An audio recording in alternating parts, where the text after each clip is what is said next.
నమస్తే అండి. ఏపీలో కూటమి సర్కారు ఏర్పడి ఏడాది కాబోతుంది. జూన్ 4 నాటికి. మరి ఈ ఏడాది కాబోతున్నటువంటి సందర్భంలో విజయవంత సభను ఘనంగా నిర్వహించాలని వారు తలపెట్టారు. అయితే సంబరాలకు సిద్ధమవుతోంది. అదే సమయంలో విపక్ష వైసీపీ అధినేత వైఎస్ జగన్మోహన్ రెడ్డి కూడా ఈ నెల 4న వెన్నుపోటు దినంగా నిర్వహించాలని పిలుపునిచ్చారు.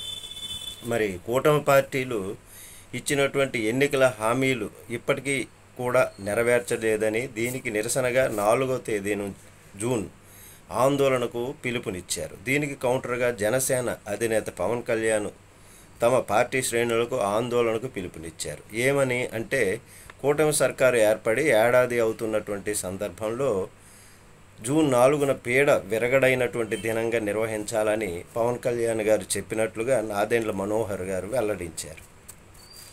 మరి ఆ రోజు ఉదయం వేళ రంగువల్లులు, పోటీలు, అలాగే సంక్రాంతి పండుగ కల వచ్చేలాగా కలకలలాడాలని, సాయంత్రం దీపాలు వెలిగించి బాణాసంచా కాల్చి దీపావళి పండుగ వేడుకలు చేసుకుందామని తెలిపారు ఆయన.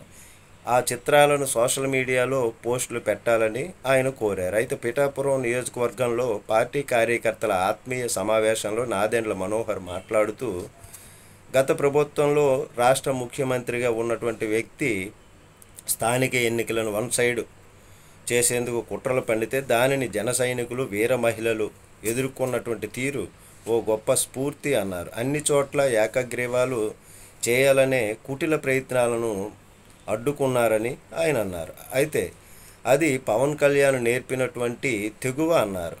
పదవుల కోసం పవన్ రాజకీయాలు చేయలేదని ఆయన అన్నారు. పదవులు ఆశించలేదని ఆయన అన్నారు. అయితే కూటమి ప్రభుత్వంలో నాయకులు అనవసర విషయాలను చర్చకు తీసుకురావద్దని, ఎలా ముందుకు వెళ్ళాలి, మరింతగా ప్రజాదరణ పొందాలి అన్నటువంటి దాని గురించి ఆలోచించాలని అన్నారు. అయితే గత ప్రభుత్వంలో విధ్వంసం అయినటువంటి రాష్ట్ర పరిస్థితిని మరో 10-15 సంవత్సరాలు చక్కదిద్దడానికి పడుతుందని, దీనిపై ప్రతి ఒక్కరూ బాధ్యతగా ఉండాలన్నారు. కొందరు రాజకీయ నిరుద్యోగులు ఎక్కువయ్యారని, వారికి సోషల్ మీడియాలో తప్ప మరో పని ఉండదని మంత్రి తెలిపారు.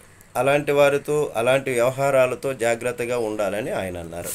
అయితే ఇక్కడ మంత్రి గారు అన్నటువంటి దానికి పవన్ కళ్యాణ్ గారు నిరసన కార్యక్రమాలు తెలియజేయాలి, రంగవల్లులు వేయాలి అని అంటే ప్రజలు అది భావించాలి. అది మీకు పండగ వాతావరణం కానీ మాకు కాదు అనేటటువంటి విధంగా ఇప్పుడు ప్రజల భావన ఉంది. ఎందుకు ఎన్నికల సమయంలో ఇచ్చినటువంటి సూపర్ 6 హామీలు అమలుకు నోచుకోనటువంటి పరిస్థితి ఏడాది పూర్తవుతున్నా కానీ.